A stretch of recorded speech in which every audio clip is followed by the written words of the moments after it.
So, one of these things that I realized when building my audience is that the way I was initially building my audience didn't actually accomplish what I wanted. And so, initially, I wasn't thinking about entrepreneurs at all, really.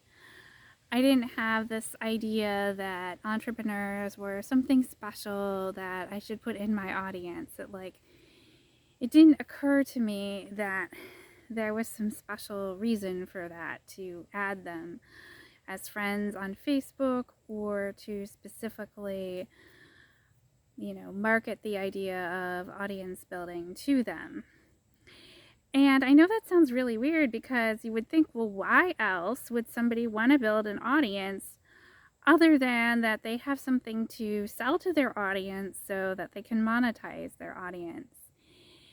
And see, that whole idea never initially occurred to me because for me, building an audience was entirely about building authority, but not just like building authority, like, oh, like you're a know it all and you know everything about everything. That wasn't really it at all.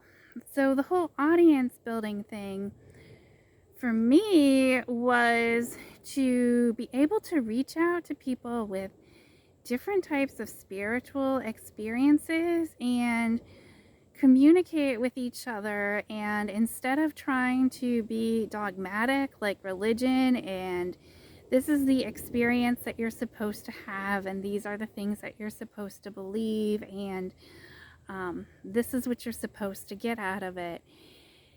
And I joined all these different spiritual groups and just different groups and different ways of essentially seeing the same phenomenon but from different perspectives.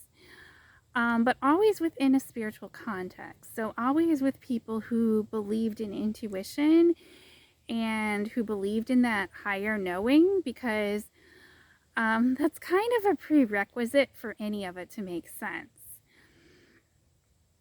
So I did this thing because I realized after my own experience how important it is to build a community, and not just one community with you as the center, but building many communities simultaneously.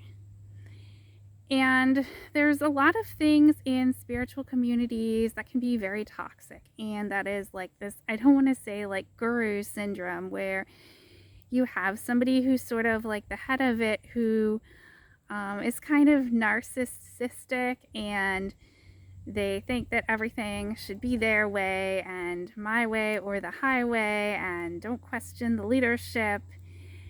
And I didn't want to do that. But yet at the same time, I realized that if I didn't build up some kind of a following, then nothing that I experienced would really matter to anybody else. So I started building an audience from that, and not from any desire to monetize it.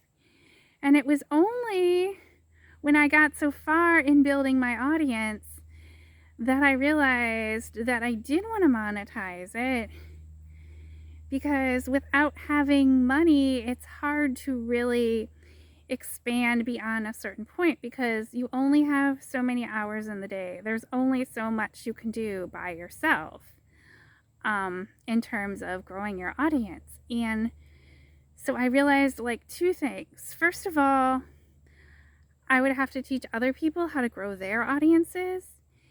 And secondly, I would have to make money doing it. And when that dawned on me, I'm like, am I really good enough to teach this? I mean, yeah, I've grown an audience, but especially when I started networking more and more, I realized there's lots of people who have bigger, audiences than I do. So how how is what I do like so amazing and so just beyond anything that anybody else does? And there's lots of coaches out there that teach audience growth, that teach audience building, and there's lots of inexpensive and free trainings that you can go to basically learn this skill. But one of the things I realized is that for spiritual entrepreneurs, and especially if they're trying to help people with their spiritual development, there's additional challenges to audience growth and audience building that for other things, aren't really issues. And one of I think the couple of them are negative people and negative vibes, negative energy, concern about being spiritually attacked. And then the other one is, of course, the doubters, the non-believers, the people who don't believe in intuition. And when I started doing my thing, I didn't really think about opposition or having to concern myself with that at all, because of the particular experience that I had. So but at the same time, trying to explain that to other people, just using words, it sounds like, well, that's just solipsism. What are you saying? Nobody else exists except you? That's not a thing. I'm like another flesh and blood human, just like you are. And so then how can you go there and just say that I'm not real? And trying to explain that in a way that makes sense for where you're at, hasn't really always been my strong suit. But of course, I don't let that deter me from building an audience, because there's no point in letting that deter me from building an audience. Just keep building the audience, because that's just what I do.